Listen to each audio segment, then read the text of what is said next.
Hello मेरे प्यारे साथियों, स्वागत है आप लोग को इस प्यारे से एजुकेशनल प्लेटफॉर्म रचित कुमार स्टडीज पर।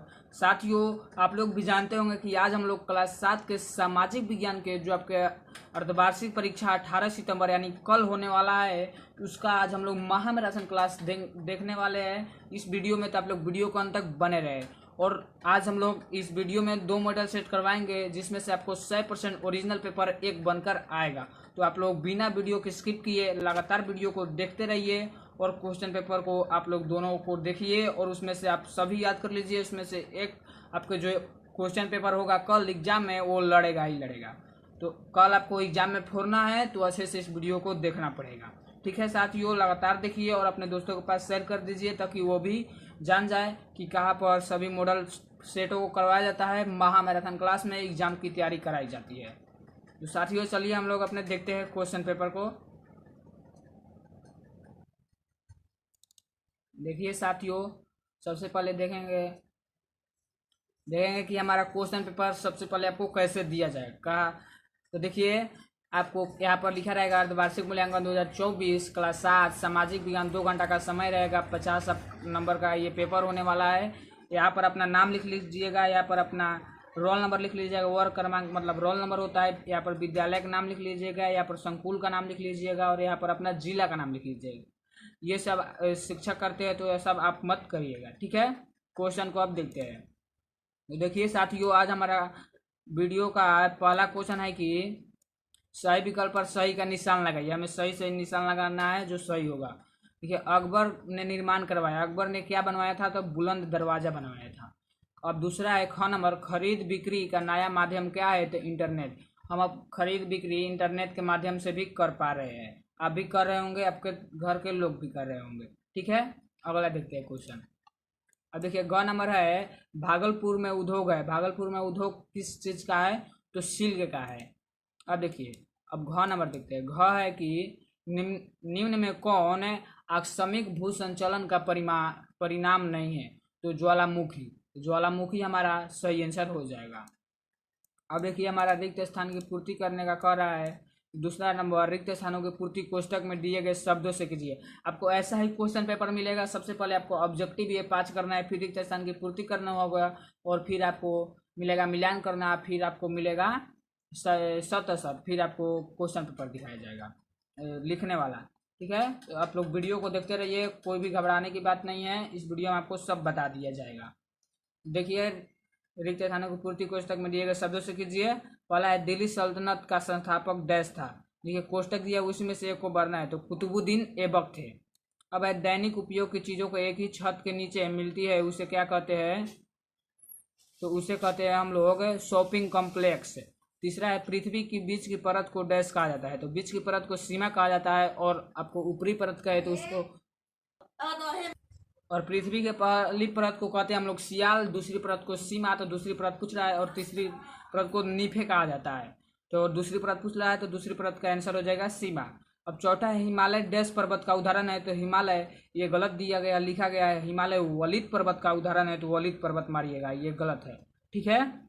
चलिए हम लोग इसको गलत मार ही देते हैं, नहीं तो कोई बच्चा लिख भी लेगा। तो देखिए, हिमालय वलित पर्वत का उदाहरण है, ठीक है। अगला क्वेश्चन हम लोग देखते हैं। तो देखिए, अब हमारा अगला क्वेश्चन है 3 नंबर, मिलान कीजिए स्तंभ और ये स्तंभ। तो देखिए, इसके देखने से पहले हम कह रहे हैं कि कितने बच्चे जुड़े हैं बताइए तो एक बार कमेंट में। ठीक है, ठीक है। अब देखते हैं क्वेश्चन को। क्वेश्चन पर अब देखिए, ध्यान दीजिए, एकत्रित कीजिए ध्यान को। अब मिलान करना है। संगमरमर रूपांतरित चट्टान है। सस्ती वस्तुएं साप्ताहिक हाट में मिलती है। जहांगीर न्याय का जंजीर था। मनसब एक पद है। अब देखते हैं प्रश्न चौथा नंबर। चौथा प्रश्न है, निम्न नीचे दिए गए यानी निम्नांकित प्रश्नों में से किन्हीं 4 प्रश्नों को उत्तर दीजिए। पहला है, शॉपिंग कॉम्प्लेक्स और साप्ताहिक हाट में क्या अंतर है? शॉपिंग कॉम्प्लेक्स क्या है और साप्ताहिक हाट क्या है, और दोनों में अंतर बताइए। देखिए, लिखा गया है तो शॉपिंग कॉम्प्लेक्स दैनिक उपयोग की चीजें एक ही छत के नीचे मिलती है, उसे शॉपिंग कॉम्प्लेक्स कहते हैं। जबकि साप्ताहिक हाट यानी साप्ताहिक बाजार, वह हाट जो सप्ताह में निश्चित दिन को लगता है, उसे साप्ताहिक हाट कहा जाता है। जैसे कि किसी गांव में इतवार को लगता होगा, किसी गांव में मंगल को लगता होगा, तो इसे साप्ताहिक हाट कहते हैं। अब देखिए तीसरा है वायुमंडल क्या है, इनमें कौन कौन सी गैसें है। तो वायुमंडल पृथ्वी के चारों ओर वायु का एक पृथ्वी के चारों ओर वायु का एक आवरण है जिसे वायुमंडल कहा जाता है। ठीक है, इसमें O2 यानी ऑक्सीजन, CO2 यानी कार्बन डाइऑक्साइड, N2 यानी नाइट्रोजन और SO2 यानी होगा सल्फर डाइऑक्साइड और इत्यादि ETC गैस मिलती है। अब देखते हैं तीसरा क्वेश्चन। तीसरा हमारा क्वेश्चन कर रहा है, आपको कुछ भी दिक्कत की जरूरत नहीं है, सब यहीं पर मिलेगा। तीसरा क्वेश्चन है कि मध्यकाल में शहरों का विकास किन किन रूपों में हुआ, आपको बताना है। मध्यकाल में काल कितने प्रकार के होते हैं, 3 प्रकार के, प्राचीन काल, मध्यकाल और आधुनिक काल। तो मध्यकाल में कौन कौन किन किन विकासों का हुआ, शहरों का किन किन शहरों का विकास हुआ, आपको बताना है। किन किन रूपों में हुआ शहरों का विकास। तो मध्यकाल में शहरों का विकास मुख्यतः 3 रूपों में हुआ। पहला धार्मिक केंद्रों के रूप में, दूसरा व्यापारिक केंद्रों के रूप में और तीसरा सैनिक छावनी के रूप में। कौन कौन में, धार्मिक केंद्रों के रूप में, दूसरा व्यापारिक केंद्रों के रूप में और तीसरा सैनिक छावनी के रूप में। अब चौथा, भूकंप से होने वाली क्षति से बचाव कैसे करेंगे। भूकंप होगा तो उसके क्षति से कैसे बचाव करेंगे। इसके बचाव के तरीके निम्न है। पहला, भविष्यवाणी के आधार पर तैयारी करें। दूसरा है मकान भूकंप रोधी बनवाना चाहिए। तीसरा है भूकंप आने की स्थिति में भगदड़ से बचाव किया जाए। ठीक है, अब 5वां नंबर, जल के कौन कौन से स्रोत है। जल किन किन से प्राप्त होता है। समुद्र, भौमजल, झरना, बरसात पानी यानी बरसात यानी वर्षक पानी। अब है हमारा 5वां क्वेश्चन, देखिए क्या कर रहा है। निम्नांकित प्रश्नों में से किसी एक प्रश्न का उत्तर अधिकतम 100 शब्दों में दीजिए। तो 10 नंबर का क्वेश्चन है, 3 प्रश्न में से आपको एक प्रश्न का उत्तर देना है। देखिए कह भी रहा है, चट्टान किसे कहते हैं, उदाहरण के साथ स्पष्ट कीजिए। दूसरा है मोहम्मद बिन तुगलक का प्रयोग धर्मी शासन था, कैसे। तीसरा है आधुनिक मीडिया की तकनीक क्या है, हम कैसे जागरूक बनाते हैं यह हमें कैसे जागरूक बनाता है। तो हम लिखे दूसरा नंबर, मोहम्मद बिन तुगलक के प्रयोग धर्मी शासक था, कैसे। तो मोहम्मद बिन तुगलक वंश का महान शासक था जो दिल्ली सल्तनत का महान शासक बना। मोहम्मद बिन तुगलक को प्रयोग धर्मी शासन कहा था, इसके निम्न कारण है। देखिए क्या क्या कारण है। देखिए हमारा पहला कारण है, सर्वप्रथम इसी के कारण सांकेतिक मुद्रा जारी किया गया था। दूसरा है, इसने अपनी राजधानी दिल्ली से दौलताबाद स्थानांतरित किया, परंतु 1 वर्ष के भीतर ही आने वाली कठिनाइयों को देखकर पुनः दिल्ली स्थानांतरित कर ली। तो यह है हमारा पहला मॉडल सेट। अब दूसरा मॉडल सेट देखते हैं। आ गया, हाँ। तो देखिए दोस्तों, दूसरा मॉडल सेट है ये वाला, और इसमें भी ऐसा ही करना है जो कि मैंने पहले ही बता दिया। देखते हैं आप क्वेश्चन को। तो क्वेश्चन है, थार प्रदेश के यातायात के मुख्य साधन क्या है। थार में जो रहते हैं लोग, यानी जो रेगिस्तान में रहते हैं, उसका मुख्य साधन क्या है, तो आपको बताना है ऊँट है। दूसरा है, मखाना एक सर्वाधिक उत्पादन किस राज्य में होता है। मखाना का सर्वाधिक उत्पादन किस राज्य में होता है, तो बिहार में होता है, यानी अपना राज्य में। अब है तीसरा, बाबरनामा तुजुक ए बाबरी का अनुवाद है, तो यह है फारसी में। अब चौथा है, विधानसभा के सदस्यों को कहते हैं, तो विधानसभा के सदस्यों को हम लोग विधायक कहते हैं। 5वां, मंडल में किस गैस की मात्रा सबसे अधिक है, तो मंडल में नाइट्रोजन गैस की मात्रा सबसे अधिक है। अब देखिए, है रिक्त स्थानों की पूर्ति कीजिए। दूसरा वाला कि पहला है, बिहार दिवस डैश को मनाया जाता है। देखिए दो कोष्टक में दिया गया, उसमें एक को भरना है। तो 22 मार्च को बिहार दिवस मनाया जाता है। दूसरा है, विज्ञापन का उद्देश्य उत्पादनों की बिक्री डैश करना है, तो वृद्धि करना है। विज्ञापन का उद्देश्य उत्पादनों को क्या करना है, बिक्री में वृद्धि करना है। महात्मा गांधी ने दक्षिण अफ्रीका में डैश के विरोध संघर्ष किया, तो रंग भेद के। अब है, छोटा नगर एक है, तो छोटा नगर क्या है, एक पठार है। ठीक है। अब है, सिस्मोग्राफी से डैश की तीव्रता मापते हैं, तो भूकंप की तीव्रता किससे मापते हैं, सिस्मोग्राफी से। तो ये हो जाएगा। अब है आपको सही गलत का निशान लगाइए। पहला है, वलीद पर्वत का उदाहरण क्या है, तो हिमालय पर्वत है, तो सही है। मैंने उसी वीडियो में बताया था, तो हिमालय पर्वत किसका उदाहरण है, तो वलीद पर्वत का ब्रह्मशोध लिखा था, बट वो गलत था। वलीद मैंने सही किया था, सही उसको सही मारा था। वलीद पर्वत का उदाहरण है हिमालय पर्वत, तो सही है। वायुमंडल में सर्वाधिक गैस CO2 है, तो ये भी सही है। नहीं, CO2 कार्बन डाइऑक्साइड गलत है, तो क्योंकि वायुमंडल में सर्वाधिक गैस नाइट्रोजन है, NO2 है। नाइट्रोजन 78% है, तो ये वो सबसे अधिक है, ये सबसे अधिक नहीं है, तो ये गलत हो जाएगा।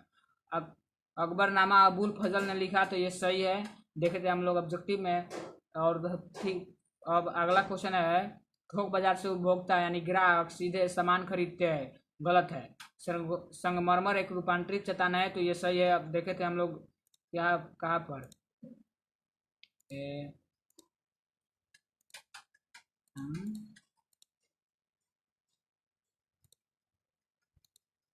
देखे थे, ठीक है। अब अगला क्वेश्चन देखते हैं। अगला है, मिलान कीजिए।